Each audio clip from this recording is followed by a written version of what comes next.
Hey, what's going on, Kick family? And welcome back to our Garnish and Herb series. Now today we have the most amazing fruit that is unique, nutrients packed, and will also double as a garnish. Yeah, that's right. I'm talking about pine berries. Now pine berries are packed with folate. Now folate is one of the B vitamins that are essential in preventing the emergency of birth defects. Although there are vitamin B supplements that one can consume to help the body acquire folate, foods that naturally contain folate are better for consumption, especially during pregnancy. Pine berries naturally contain folate, which make it ideal fruit to consume during pregnancy.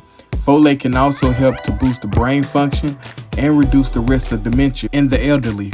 A study stated that people living with the symptoms of depression most likely have low levels of folate in their blood. This means that consuming vegetables and fruits that contains folic acid can help decrease the symptoms of depression. Now here's a delicious pine berries and cream stuffed French toast, and on the side we have a garnish of fresh strawberries followed by fresh pine berries. Doesn't it look amazing? Simply stated, although pine berries are incredible as a fruit, they are just as incredible as a garnish. I want to thank you guys for checking this video out. I'll catch you next week.